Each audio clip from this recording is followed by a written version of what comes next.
जर कोणाचा हे चालू असेल स्पीकर म्यूट वरती यायचंय. तर गुड मॉर्निंग सर्वजण. तुम्ही जण या ठिकाणी EPC 2 च्या लेक्चरला आलेले आहात. EPC 2 या विषयामध्ये युनिट नंबर 2 चा चौथा सब पॉइंट जो आहे आपला, तर तो जीवन कौशल्य शिक्षणात कुटुंबाची भूमिका असा दिलेला आहे. सिलेबस तुमच्या प्रत्येकाजवळ आहे आणि त्यामध्ये तुम्हाला लक्षात येईल की आपल्याला 2.4 या सब पॉइंट मध्ये फक्त कुटुंबाचीच नाही तर शाळेची पण भूमिका लक्षात घ्यायची आहे. पण आपण त्याचे 2 भाग केले.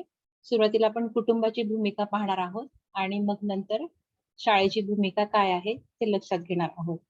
पण मग कुटुंबाची भूमिका आणि शाळेची भूमिका ही कशासाठी आपल्याला पाहिजे, तर निश्चितच आपला विषय जो आहे जीवन कौशल्य शिक्षण, तर यामध्ये आपल्याला या कुटुंबाची भूमिका इथे लक्षात घ्यायची आहे. मग सुरुवातीला आपल्याला कुटुंब म्हणजे काय असं जर विचारलं तर आपल्याला अगदी सहज सोप्या भाषेत अनेक प्रकारे वर्णन करता येईल. कारण आपण जसं जन्माला येतो तसं आपण कुटुंबात असतो. पण एक शास्त्रशुद्ध किंवा एखाद्या समाजशास्त्रज्ञाच्या दृष्टिकोनातून जर व्याख्या पाहिजे झाली तर इथे किम्बॉल यंग हे जे काही समाजशास्त्रज्ञ होते त्यांनी ही व्याख्या केलेली. तर यामध्ये काय म्हटलंय की एक किंवा अधिक माणसे, एक किंवा अधिक स्त्रिया व त्यांची औरस संतती वा दत्तक मुले जी निदान बालवयात आई वडिलांजवळ राहतात, जेव्हा एकाच घरात एक मिनिट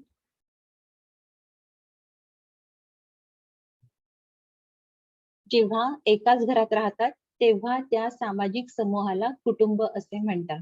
मग आता या व्याख्येचं जर तुम्ही निरीक्षण केलं आणि आत्मपरीक्षणही केलं तरी तुम्हाला लक्षात येईल की आपण अशाच एका कुटुंबामध्ये राहतो की जी किम्बॉल यंग यांनी शब्दामध्ये मांडलेली आहे की नाही, की एक किंवा अधिक माणसं. आपल्या घरात पण काय आहे की आपण एकटे नाही आहोत. एकटे जर असतं तर आपण त्याला कुटुंब म्हणत नाही.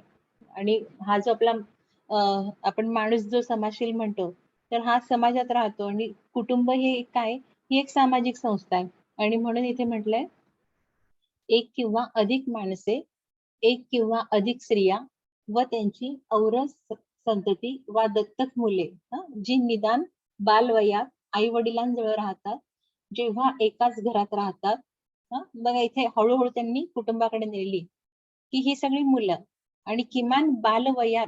आता ही किम्बॉल यंग हे विदेशी शास्त्रज्ञ आहेत किंवा मग आपल्या भारतातले नाही आणि म्हणून मग त्यांनी किमान बालवयात म्हटले. पण आपल्याकडे अनेक पिढ्यानुपिढ्या सुद्धा कुटुंब आहेत, म्हणजे अनेक पिढ्या एकत्र राहणारी सुद्धा कुटुंब आहेत. पण इथे त्यांनी ते म्हटले की किमान निदान वयात म्हणजे बालवयात तरी आई वडिलांजवळ राहतात, जेव्हा आणखी काय म्हटलंय एकाच घरात राहतात, अशा या सामाजिक समूहाला कुटुंब असं म्हटलेलं आहे. तर अशी ही कुटुंबाची व्याख्या या ठिकाणी केलेली आहे. तर मग या कुटुंबामध्ये आपण अनेक प्रकारच्या गोष्टी शिकतो किंवा कुटुंब हे आपल्यासाठी किती महत्वाचं आहे हे आपल्याला सांगण्याची गरजच नाहीये. आणि म्हणून या कुटुंबामध्ये आपल्याला जीवन कौशल्य हे कशा प्रकारे प्राप्त होतं त्याचं वर्णन या ठिकाणी आपल्याला लक्षात घ्यायचं आहे. आता हे जे जीवन कौशल्य आहे तर हे एकूण 10 प्रकारची आपण लक्षात घेतलेली आहेत की जी शालेय शिक्षणामध्ये आपल्याला विद्यार्थ्यांमध्ये रुजवायची आहे. परंतु जीवन कौशल्य म्हटलं तर त्याची व्याप्ती ही खूप आहे. मग हे सर्व जीवन कौशल्य जे आहेत तर या जीवन कौशल्यांचं आपण वर्गीकरण एकूण 3 भागांमध्ये केलेलं आहे. मग हे 3 कोणते कोणते, तर तुमच्या डोळ्यासमोर आहे, ज्याला आपण सामाजिक किंवा आंतरक्रियात्मक किंवा याला इंटरपर्सनल असं म्हटलेलं आहे, आंतरव्यक्ती संबंध. तर हे कौशल्य झालं किंवा हा एक गट झाला. दुसरं आहे इमोशनल आहे, ज्याला आपण भावनिक कौशल्य म्हटलेलं आहे. तर हे एक जीवन कौशल्य. आणि तिसरं जे आहे ते म्हणजे कॉग्नेटिव्ह किंवा त्याला थिंकिंग स्किल असं म्हटलेलं आहे. तर हे सगळे जे काही जीवन कौशल्य आहेत तर हे एकूण या 3 भागामध्ये आपण वर्गीकृत केलं किंवा हे त्याचे 3 घटक आहे असं आपण म्हणतो. मग आता या 3ही घटकांच्या दृष्टिकोनातनं आपल्याला कुटुंबाची भूमिका नेमकी कशी आहे ती लक्षात घ्यायची आहे. तर मग आता सुरुवातीला आपण एक एक मुद्दा जो आहे तो लक्षात घेणार आहोत. तर मग या सर्व मुद्द्यांमध्ये सुरुवातीला आपण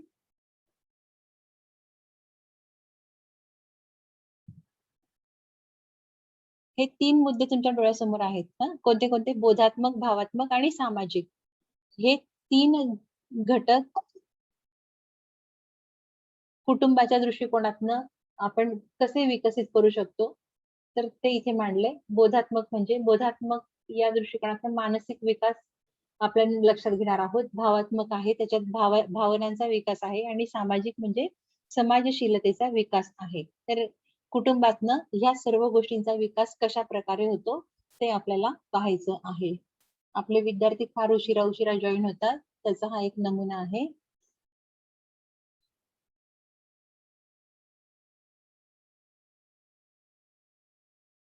सुरुवातीला मग आपण मानसिक विकास, ज्याला बोधात्मक विकास किंवा कॉग्निटिव्ह डेव्हलपमेंट किंवा आपण लक्षात घेतलेलं होतं. तर याचा विकास कसा होतो हे थोडंसं आता या ठिकाणी लक्षात घ्यायचंय. मग आता कुटुंबाची भूमिका काय आहे मानसिक विकासामध्ये? तर सर्वात पहिलं लक्षात येतं की कुटुंबामध्ये प्रेम आणि जिव्हाळा प्राप्त होतो. मग आता प्रेम आणि जिव्हाळा ज्या कुटुंबामध्ये असेल, त्या कुटुंबातल्या प्रत्येक मुलाचा किंवा प्रत्येक अपत्याचा मानसिक विकास हा चांगला होतो, असं मानसशास्त्रज्ञांचं संशोधन आहे. प्लस आपण स्वतः ज्या कुटुंबात राहतो, त्या कुटुंबामध्ये आपल्याला अशा प्रकारचा प्रेम आणि जिव्हाळा मिळाला आहे का? हा जर आपण विचार केला, जर मिळाला असेल तर निश्चितच आपल्या मानसिक अ, आपण म्हणण्यापेक्षा आपल्या सभोवतालचे जे काही कुटुंब असतील, त्यांचा जर विचार केला तुम्ही, तर ज्या कुटुंबामध्ये असा प्रेम आणि जिव्हाळा प्राप्त झालेला असेल, तिथल्या मुलांचा मानसिक विकास हा चांगला झालेला आहे, असं आपल्याला लक्षात येतं. मग आता इथे दोन्ही बाजूने विचार करायचा आहे, की किंवा आपण बोलतोच तसं आहे, की प्रेम आणि जिव्हाळा ज्या कुटुंबांना मिळाला त्यांचा विकास चांगला झाला. मग आता काही कुटुंब अशी असतात, की त्या कुटुंबामध्ये अ, सावत्रई असते. हं. मग तिथे कसं असतं सारखं त्या मुलाच्या अ, जे त्या मुलाच्या भावना कशा असतात, की सतत तो दडपणामध्ये राहिलेला असतो. आणि मग दडपणात राहिल्यामुळे काय असतं, की त्याचा मानसिक विकास हा चांगला झालेला नसतो. पण तेच दुसरं कुटुंब बघा, की ज्यामध्ये सख्खी आई आहे. हे फक्त एक उदाहरण घेतलंय, पण तुम्हाला याच्यापेक्षा आणखी वेगळ्या-वेगळ्या गोष्टी सुचतील पण किंवा आठवतील पण. मग सख्खी आई ज्या घरामध्ये असेल, तर त्या घरामध्ये ती आपल्या मुलाला प्रेम आणि जिव्हाळा हे खूप देते. म्हणजे ओतप्रोत ती प्रेम आणि जिव्हाळा सतत देत असते. मग असं हे जे मूल आहे, तर ते मूल अतिशय चांगल्या वातावरणामध्ये निपजत असतं आणि म्हणून त्याच्या मानसिक ज्या काही क्षमता असतील, त्याचा विकास हा चांगला झालेला असतो. मग मानसिक क्षमता कोणत्या? तर आपण मागे बोललोय, की तर्क करणं किंवा अंदाज लावणं, विचार करणं. तर ह्या सगळ्या गोष्टी केव्हा शक्य आहे? जेव्हा आपली मनाची स्थिती ही शांत असेल, उत्साही असेल, तेव्हाच ह्या मानसिक क्षमतांचा विकास होतो आणि म्हणून इथे काय म्हटलं, की कुटुंबामध्ये सगळ्यात आधी आपल्याला काय मिळतं? तर प्रेम आणि जिव्हाळा. तर प्रेम आणि जिव्हाळा आपण इतक्या सहजतेने त्याला साईडला करतो, ह्या भावनेला असेल प्रेम जिव्हाळ्याला आपण इतक्या सहजतेने बाजूला सारतो, की कुटुंबामध्ये ते मिळतं हे आपण विसरूनही जातो बऱ्याचदा. म्हणजे इतकं अगदी ते सहज मिळत असतं. पण त्याचं किती महत्व आहे, हे मानसशास्त्रज्ञांनी इथे आपल्याला दाखवून दिलंय. आणि थोडंसं तेच तुम्ही आताही विचार करा, की ज्या घरामध्ये असा प्रेम आणि जिव्हाळा झालेला मिळत आहे, ते विद्यार्थी आणि ज्या कुटुंबामध्ये प्रेम आणि जिव्हाळा याचा ॲब्सेन्स आहे किंवा हे मिळत नाहीये. हे दोन्ही कुटुंबातल्या मुलांचा तुम्ही जर तुलना केली, तर निश्चित तुम्हाला इथे कुटुंबाची भूमिका किती महत्त्वाची आहे, हे लक्षात येईल. त्याच्यानंतर अ, दुसरा जो काही भाग आहे, इथे समोर तुम्हाला दिसतंय ते म्हणजे औपचारिक शिक्षणाला हातभार. आपण मानसिक विकास बघतोय किंवा अ, जीवन कौशल्यामध्ये ज्या काही बोधात्मक दृष्टिकोनातनं जी कौशल्य आहे, ज्याला आपण कॉग्निटिव्ह स्किल म्हटलेलं आहे. तर त्या सगळ्या कॉग्निटिव्ह स्किलचा विकास हा औपचारिक शिक्षणातून मोठ्या प्रमाणात होतो. हं. मग कॉग्निटिव्ह स्किल तुम्हाला माहिती कोणते-कोणते आहेत, ज्याच्यामध्ये सर्जनशीलता आहे, किंवा चिकित्सक विचार आहे. तर हे जे काही आहेत, ही जी कौशल्य आहेत, तर ही औपचारिक शिक्षणातून मोठ्या प्रमाणामध्ये विद्यार्थ्याला प्राप्त होत असतात आणि कुटुंबाची भूमिका या औपचारिक शिक्षणाला हातभार लावण्याची असते. जनरली काय आहे, की आपण कुटुंबामध्ये काय करतो, की आपल्या घरी जी काही मुलं असतात त्यांचं आपण काय करतो, कमीत कमी एवढं तरी विचारतो, की आज शाळेमध्ये काय शिकवलंय? किंवा होमवर्क कोणता दिलेला आहे? तर ते पूर्ण करून घेण्याचं काम कुटुंबामधून होत असतं आणि म्हणून मानसिक क्षमतांचा जो काही विकास आहे, तर हा अशा प्रकारे होत असतो. किंवा मग आणखी याला हा मुद्दा ह्या 2 छोट्याशा गोष्टींमध्ये गुंडाळायचा नाहीये. याच्यामध्ये आपण अनेक बाजू किंवा अनेक पैलू मांडू शकतो. घरामध्ये जर आजी-आजोबा असतील, ते त्या मुलाला खूप वेळ देऊ शकतात. पूर्वी अ, माता-पिता या दोघांच्या दृष्टिकोनातून जर आपण लक्षात घेतलं, तर आई जी होती, तर ही आई पूर्ण वेळ ह्या मुलाला उपलब्ध असायची आणि म्हणून त्याचे जे काही छोटे-छोटे प्रश्न असायचे, तर त्या छोट्या-छोट्या प्रश्नांची उत्तरं त्याला सहज मिळायचे. पण आज ह्या स्थितीला काय झालेलं आहे, की एकतर विभक्त कुटुंब आहे. त्याच्यानंतर घरामध्ये अ, त्या मुलाचे आई-वडील दोनही बाहेर नोकरीच्या निमित्ताने पडत असतात आणि घरी हा एकटा मुलगा असतो. तर मग याला त्याचे अनेक प्रश्न असतात आणि त्या प्रश्नांची उत्तरं मिळत नाही आणि म्हणून मग तो काय होतो, त्याचा मानसिक विकास इथे खुंटलेला दिसतो. मग आपण म्हणू, की मग त्याच्याजवळ तर नेट आहे. नेटवरती सगळ्या गोष्टी उपलब्ध आहेत. हे जरी असलं तरी पण त्या लहानशा मुलाला नेमकं काय बघायचं, कुठे बघायचं, हे याला मार्गदर्शन करायलाही बऱ्याचदा नसतं आणि म्हणून मग काय आहे, की जसं कुटुंब असेल तशी त्या मुलाची जी काही मानसिक क्षमता असेल किंवा त्याचा एकंदरीत मानसिक विकास जो आहे, तो चांगला किंवा साधारण असं आपल्याला पाहायला मिळतं. मग इथे खाली एक कोटेशन दिलेलं आहे. त्या कोटेशनमध्ये काय म्हटलंय, की "father is the natural teacher and mother is the natural nurse." हे कोटेशन कोणाचं आहे? कोणाला सांगता येईल का? कोणाच्या वाचनात आहे का? तर तुम्ही सर्व बी-एडचे विद्यार्थी आहेत. तुम्हाला हे जे शिक्षणाच्या तत्वज्ञानामधले काही वाद आहेत, तर निसर्गवाद याचा जो प्रणेता आहे अ, रुसो म्हणून, तर रुसोंचं हे कोटेशन आहे किंवा हे वाक्य रुसोंचं आहे. हं. तर त्यांनी काय म्हटलेलं आहे, की वडील जे आहेत, तर हे काय आहे, तर हे नैसर्गिकरित्या शिक्षक म्हणून आहेत. आपल्या घरामध्ये आपले वडील जे असतात, तर हे एक शिक्षकाची भूमिका करत असतात. शिस्त लावणं असेल, वळण लावणं असेल. वळण लावणं, शिस्त लावणं हे आईचंही काम आहे. पण त्याच्यासोबत मुलांचं शैक्षणिक दृष्टिकोनातनं जेही काही योगदान असेल, तर ते वडिलांचं करतात, असं रुसोंचं म्हणणं आहे. पुढे त्यांनी छान सांगितलंय, की mother is the natural nurse. नर्सचं काम काय आहे किंवा ही जी काही अ, परिचारिका असते किंवा ज्याला आपण नर्स म्हणतो, तर हिचं काय काम असतं, तर संगोपन करणं. तर आई ही मुलाचं संगोपन इतक्या उत्तम रीतीने करते, की तिचं म्हणजे तोडच नाही. तिला दुसरा पर्याय असूच शकत नाही. आणि म्हणून जर मानसिक विकास घडवायचा असेल, तर या मुलांचा साधारण म्हणजे आपण काय म्हणतो आहार हा खूप महत्वाचा आहे. अगदी जन्मल्या बाळापासून तर ते हळू-हळू जसं मोठं-मोठं होत जातं, तसं त्याला टप्प्या-टप्प्याला जो आहार आवश्यक असतो किंवा आहारासोबत जे काही विचार द्यायचे असतात, तर ते आईची भूमिका इथे खूप महत्वाची असते. आणि म्हणून रुसोंनी हे खूप वर्षांपूर्वी सांगितलेलं आहे, की आई जी आहे, तर ही काय आहे, तर ही नॅचरल नर्स आहे. ज्याप्रमाणे वडिलांची भूमिका ही नॅचरल टीचरची आहे, त्याचप्रमाणे आईची जी काही भूमिका आहे, ही काय आहे, तर ही नॅचरल नर्सची म्हणजे संगोपन ह्या सगळ्या दृष्टिकोनातनं इथे म्हटलेलं आहे. तर तुम्हाला आता इथे लक्षात असेल, की कुटुंब हे किती महत्वाचं आहे, की यामधनं मानसिक विकास हा होत असतो. आता मग मानसिक विकास किंवा बोधात्मक कौशल्य कोणती आहेत, ही तुमच्याजवळ आहेत. आपण शिकलेलो आहोत. जसं मी आता 2 उदाहरणं दिली, की सर्जनशीलतेचा विकास असेल किंवा आणखी चिकित्सक विचार आहे. तर असे जे काही बोधात्मक कौशल्य आहेत, त्यांचा विकास होण्यासाठी कुटुंबाची ही भूमिका महत्वाची आहे.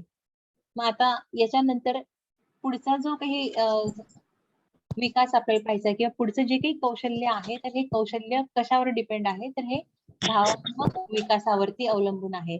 ज्याला आपण इमोशनल स्किल म्हटलेलं होतं. मग आता इमोशनल स्किल कोणते कोणते आहेत माहितीये? झालंय आपलं हे सगळं. भावनिक कौशल्य कोणती कोणती आहेत जीवन कौशल्यांमध्ये? थोडंसं जर आठवून पाहिलं तर तुम्हाला लक्षात येईल, की सहकार्याची भावना असेल किंवा समानुभूती आहे. समानुभूती म्हणजे काय, की समोरच्याच्या सुख-दुःखामध्ये आपण सहभागी होणं. हं. किंवा समोरच्या व्यक्तीचे जे काही दुःख आहे, तर ते सहभागी होताना ते जणू आपलंच दुःख आहे, ह्या दृष्टिकोनातनं ही समानुभूती आहे, ज्याला आपण एम्पॅथी म्हटलेलं होतं. तर या सर्व भावनांचा विकास करण्यासाठी कुटुंबाची भूमिका ही खूप महत्त्वाची आहे.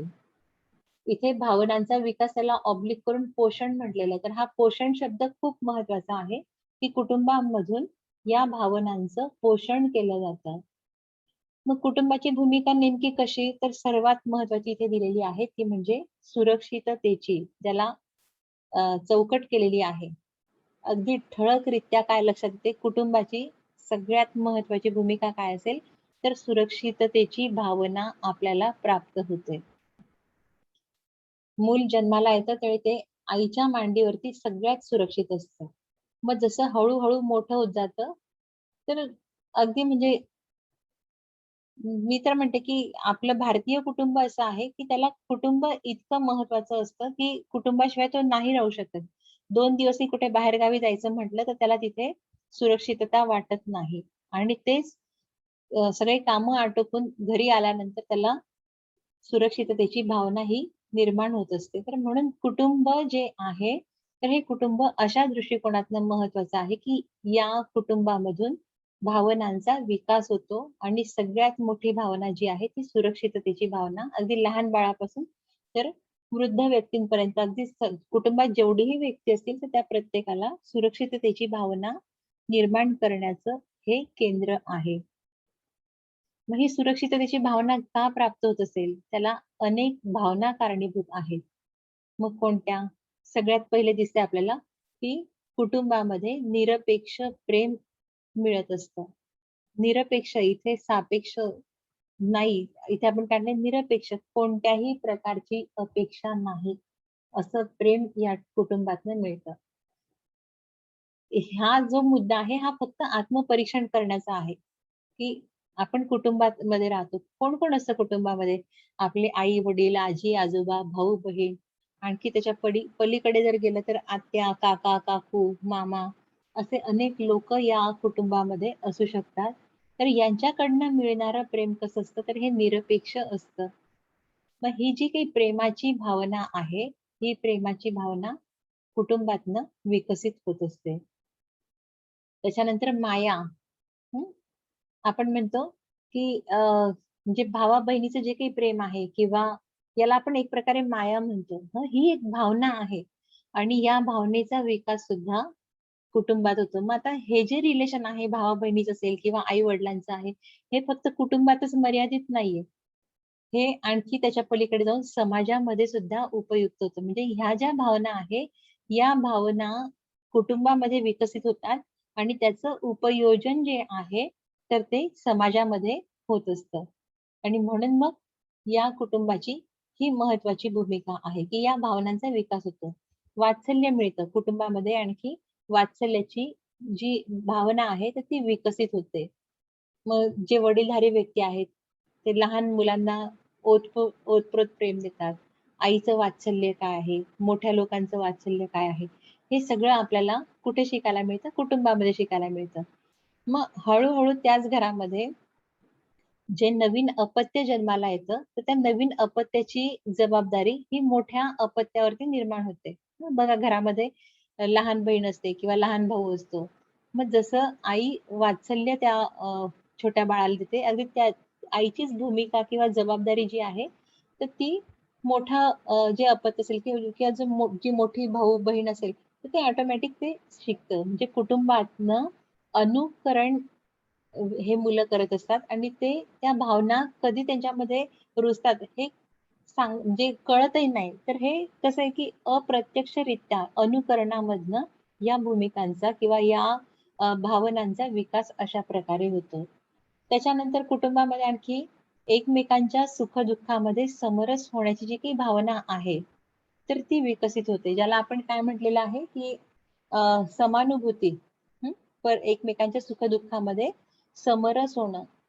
सहभागी होणं नाही म्हटलेलं इथे. तुम्हाला हे दोन्ही शब्द लक्षात येते, सहभागी होणं आणि समरस होणं हे दोन वेगळे शब्द आहेत. तर फक्त एकमेकांच्या सुखदुःखात सहभागी होणं हे नाही दिलेलं इथे. तर काय म्हटलंय की सुखदुःखांशी समरस होणं ही भावना कोणती आहे आपल्या जीवन कौशल्यातली, तर इम्पथी, ज्याला समानानुभूती असा शब्द तुमच्या पुस्तकात दिलेला आहे. तर ही भावना कुठे विकसित होते? ही कुटुंबामध्ये विकसित होते. आपल्या घरामध्ये एखादी व्यक्ती आजारी असेल, तर ती व्यक्ती आजारी आहे, तर तिचा जेवढा चेहरा हा पडलेला असतो किंवा दुःखामध्ये असतो, त्याच्यापेक्षा 4 पटीने आपला हे असतो. कारण आपल्याला कळतं की तिला किती वेदना होत असतील. तर हे समरस होणं, ही ह्या भावनेचा विकास हा केवळ आणि केवळ कुटुंबामधून होत असतो. आणखी पुढची सगळ्यात महत्वाची भावना इथे दिलेली आहे, ती म्हणजे त्यागाची वृत्ती. मग हा त्याग कोणता? की आपण म्हणतो की आपले वडील जे आहेत ते अहोरात्र कष्ट करतात. आपली आई जी आहे ही रात्रंदिवस सतत आपल्यासाठी काम करत असते, झिजत असते. मग त्यांना नाही का जीवन? त्यांना आहे. त्यांना पण वाटतं की आपण आनंद म्हणजे आपले जे काही छंद असतील ते जोपासावे. किंवा मग त्यांनाही मन असेल, जसं तुमचं प्रत्येकाचं मन असतं, तसं त्यांचंही मन असतं, परंतु ते त्या ठिकाणी त्याग करतात. म्हणजे कितीही रात्री जे थकून भागून आलेले जे वडील आहेत, तर ते वडील आपल्या मुलांच्या 2 गोष्टी असतील, त्या समजून घेण्यासाठी वेळ देतात किंवा त्यांचा शाळेतला जो काही अभ्यास असेल, तर तो पूर्ण करण्यासाठी तो त्यांच्यासाठी वेळ काढतात. काय आहे हा? त्यांच्या वेळेतला त्यांनी त्याग केला. थकलेले असतात ते, परंतु ते कधी दाखवत नाही आपल्याला की हे थकलेले आहेत म्हणून. अ, तर ही स्वार्थाची आणि त्यागाची जी काही भावना आहे, तर ह्या भावनेचा इथे विकास होतो. मग ते स्वार्थ का म्हटले? स्वार्थ ही भावना जी आहे, हिचा विकास कुटुंबातनं होत नाही. हं. तर स्वार्थ किती चुकीचा आहे, याची शिकवण आपल्याला कुटुंबातनं मिळते. हं. आणि म्हणून मग समाजामध्ये वावरताना आपण स्वतःचा स्वार्थ पाहण्याऐवजी आपल्याला समोरच्यासाठी आपण हा स्वार्थ त्याग करायचा आहे. त्याग कशाचा म्हटलाय, तर स्वार्थ त्याग म्हटलाय. स्वार्थ ही जी भावना आहे, ही निगेटिव्ह आहे. ही कुटुंबातनं विकसित होणारी नाही. जर इथे तुम्हाला हे 2 वेगळे-वेगळे शब्द दिसत असले, तरी सुद्धा त्या दोघी शब्दांचं एकत्रीकरण आपण या कुटुंबाच्या भूमिकेत लक्षात घेत आहोत. तर इथे म्हटलं की स्वार्थ त्यागाची भूमिका ही कुटुंबातनं विकसित होत असते. तर अशा रीतीने या भावनात्मक कौशल्यांचा विकास हा कुटुंबातनं होताना आपल्याला दिसतो. आणि तिसरं जे काही कौशल्य आहे किंवा कौशल्य घटक आहे तो म्हणजे सामाजिक विकास. मग सामाजिक विकासामध्ये कुटुंबाची भूमिका काय आहे? तर इथे एक छोटीशी व्याख्या केली आहे कुटुंबाच्या दृष्टिकोनातनं. तर कुटुंबाला काय म्हटलंय, तर कुटुंबाला सामाजिक जीवनाची पाठशाळा असं म्हटलेलं आहे. हं.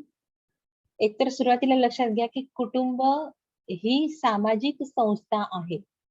कुटुंबामध्ये एकापेक्षा अनेक व्यक्ती एकत्र आलेले असतात किंवा जर तुम्ही सुरुवातीला जी व्याख्या आपण पाठ्यपुस्तकात तुम्हाला ती प्रिंट दाखवलेली त्या पहिल्या पीपीटीमध्ये, दुसऱ्या क्रमांकाच्या पीपीटीमध्ये. त्याच्यामध्ये काय आहे, की कुटुंब ही समाजाची किंवा हा प्राथमिक समूह आहे. समाजाचा प्राथमिक स्वरूपाचा समूह आहे. अशी पहिली त्या ठिकाणी हे दिलेली होती, व्याख्या दिलेली होती किंवा ते कुटुंबाच्या संदर्भात म्हटलेलं होतं. तर मग हे जे कुटुंब आहे, तर हे जणू सामाजिक जीवनाची पाठशाळा आहे, असं इथे म्हटलेलं आहे. म्हणून जेवढी पण सामाजिक जीवन कौशल्य आहेत, तर त्या सर्व सामाजिक जीवन कौशल्यांची कुटुंबाची भूमिका ही खूप महत्वाची आहे, हे लक्षात येतं. मग सामाजिक घटकामध्ये मोडणारे कोणते-कोणते जीवन कौशल्य आहेत? हं, विचार केला याचा काही? सामाजिक कौशल्य जे काही आहेत, जीवन कौशल्य, तर ती कोणकोणती आहेत?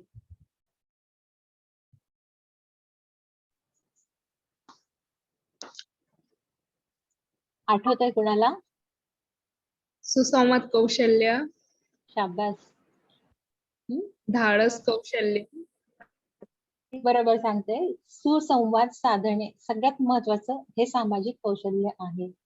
तर आता सुसंवाद केव्हा साधला जातो किंवा मग आहेत, तुम्ही त्याची लिस्ट तुमच्या डोळ्यासमोर ठेवायची. आपले 10 जीवन कौशल्य जे आहेत ना, ते 10च्या 10 जीवन कौशल्य तुमच्या डोळ्यासमोर असले पाहिजे.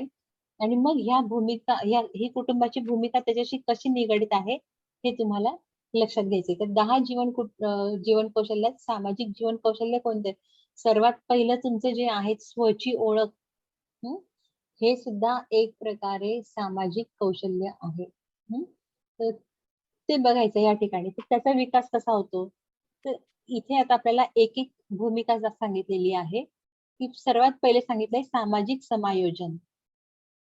कुटुंबामधून काय शिकवलं जातं? समायोजन करणं.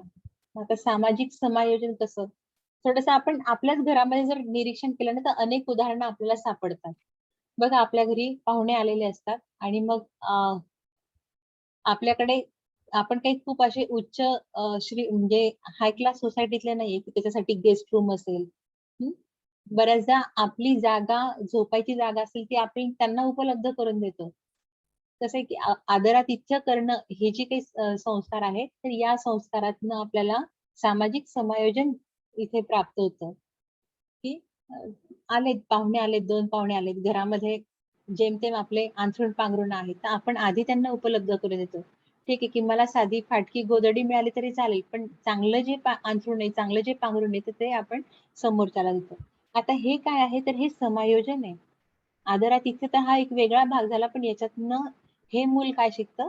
समायोजन शिकतं. मग अशा अनेक घटना तुम्हाला आठवतील, की आपण ते समायोजन किती करतो दिवसभरामध्ये. तर हे सामाजिक विकासाच्या दृष्टिकोनातनं खूप महत्वाचं असा भाग आहे. त्यानंतर कुटुंबामधनं सहजीवनाची सवय लागते. कुटुंबामध्ये अनेक लोक असतात, अनेक सदस्य असतात. लोक म्हणण्यापेक्षा आपण सदस्य म्हणूया. तर अनेक सदस्य असतात आणि ह्या अनेक सदस्यांना एकत्र राहण्याची जी सवय आहे, ही कुटुंबात लागते. आता एकत्र राहणं म्हणजे तिथे सुद्धा काय आलं? समायोजन आलं. अनेकांचे स्वभाव, गुण वेगवेगळे असतात. मतांतरे असतात. मग त्या प्रत्येक मताचा आदर करणं, त्यांच्यासोबत एकोप्याने राहणं, ह्या सगळ्या ज्या सवयी आहेत, ह्या सहजीवनाच्या सवयी, ह्या सामाजिक वातावरणामध्ये किंवा समाजामध्ये वावरताना खूप महत्वाच्या असतात. बघा, आपण जरी एका आईचे मुलं असलो, किंवा एकाच कुटुंबातले जरी असलो, तरी सुद्धा आपल्या प्रत्येकाच्या स्वभावामध्ये भेद आहे. असं म्हणतात, की 2 जुळी मुलं सुद्धा जी आहेत, तर ती कशी असतात? तर ती परस्परांपासून भिन्न असतात. मग समाजाचा जर विचार केला, तर समाजामध्ये अनेक जाती, अनेक धर्म, अनेक भाषा, खूप विविधता आहे. भारतीय समाजात तर सगळ्यात जास्त विविधता आहे. मग या समाजामध्ये जर आपल्याला राहायचं असेल, तर त्यांच्याशी जुळवून घेण्याची जी सवय आहे, ती कुटुंबामध्ये लागते. त्याच्यानंतर आणखी कुटुंबामधून आपल्याला विविध प्रकारचे सामाजिक गुण जे आहेत, तर हे सामाजिक गुण रुजतात. रुजतात म्हणते मी ते, म्हणजे संस्कार आपल्याला प्राप्त होतात. मग कोणते कोणते सामाजिक गुण आहेत? सहनशीलता आहे, सहिष्णुता आहे. सहनशीलता आणि सहिष्णुता हे समाजामध्ये ज्यावेळी आपण पदार्पण करतो एक जबाबदार नागरिक म्हणून, त्यावेळी खूप आवश्यक आहे. आपल्याला कुठेच वेडं-वाकडं वागून चालत नाही. कारण आपलं चारित्र्य जे आहे, ते चारित्र्य म्हणजे म्हणजे छोट्या-छोट्या क्षणांमधनं घडत असतं आणि म्हणून आपल्या अंगी ही सहनशीलता आणि सहिष्णुता असणं गरजेचं आहे. त्याचबरोबर नैतिक गुण. कुटुंबामध्ये हे नैतिक गुणांचं पोषण असेल किंवा संगोपन असेल, हे कुटुंबामधूनच प्राप्त होतं. अगदी म्हणजे संस्काराच्या प्रत्येक छोट्या-छोट्या सवयी ज्या आहेत, तर ह्या नैतिक गुणांमध्ये येतात. मग कोणते-कोणते अर्थात म्हणजे नैतिक गुण कोणाला म्हणायचं हे पण तुम्हाला जाणून घ्या. आपण बऱ्याचदा हा शब्द सहजतेने बोलून जातो, पण नैतिक गुण म्हणजे काय? जिथे नीती येते, नीती माहिती तुम्हाला. जिथे नीती आहे, तिथे हे नैतिक गुण आहे. मग नीती कोणती? जे सगळं चांगलं आहे, ती नीती. ही नीती अप्रत्यक्ष आहे. ही कोणी अशी आखून दिलेली नाही की हे असंच असलं पाहिजे म्हणून. तर ही संस्कारित आहे. हं. कुटुंबामधून हे संस्कार आपल्याला प्राप्त होतात आणि ते चांगलेच गुण इथे आपण नैतिक गुण म्हणून संबोधतो. मग चांगले गुण कोणते? छोटे-छोटे सांगायचे झाले तर कधीच खोटं बोलायचं नाही, नेहमी खरं बोलायचं. आपल्याकडे लाकूड तोडायची गोष्ट सांगितली जाते. काय हे? कुटुंबामध्ये छोट्याशा बाळाला ही गोष्ट सांगितली जाते. मग या गोष्टीमधनं त्याला नेहमी खरं बोलायचं, ही शिकवण दिली जाते. आपल्यापेक्षा वडील धारी जी काही मंडळी असतात त्यांचा आदर करायचा. हे सगळे छोटे-छोटे नैतिक गुण आपल्या समाजासाठी किंवा समाजात वावरताना खूप महत्त्वाचे असतात. म्हणून कुटुंबाची भूमिका इथे महत्त्वाची आहे. आणि त्याच्यानंतर इथे शेवटची भूमिका सांगितलेली आहे. शेवटची म्हणण्यापेक्षा ही शेवटची नाही. ही शेवटची नाही. तर अनेक अशा भूमिका आहेत. परंतु कुठेतरी आपल्याला लिमिटेशन इथे आहे म्हणून इथे आपण ते घेतोय, की जबाबदारीची जाणीव. हं. कुटुंबातनं सामाजिक विकासासाठी आणखी कोणती गोष्ट शिकायला मिळते, ती म्हणजे जबाबदारीची जाणीव. त्याच्यापुढे कर्तव्यनिष्ठा म्हटलेलं आहे अजून, की माझं कर्तव्य काय आहे? माझी जबाबदारी काय आहे? घरामध्ये मी जर मोठा असेल, तर लहानांची काळजी घेणं ही माझी जबाबदारी आहे. जर घरामध्ये मी लहान आहे, तर मोठ्यांना आदर देणं हे माझं कर्तव्य आहे. तर प्रत्येक सदस्याची काही जबाबदारी असते, काही कर्तव्य असतात. हे आपल्याला कुटुंबामधनं शिकायला मिळतात आणि म्हणूनच ह्या सर्व दृष्टिकोनातनं कुटुंब जे आहे, हे खूप महत्वाचं आहे. हे असं आपल्याला इथे लक्षात येतं. तर एकंदरीत आपण काय केलं, की ह्या सर्व ज्या गोष्टी आहेत, तर ह्या अ, जीवन कौशल्यासाठी किती महत्वाच्या आहेत, हे लक्षात घेतलेलं आहे. कुणाला काही शंका आहे यात?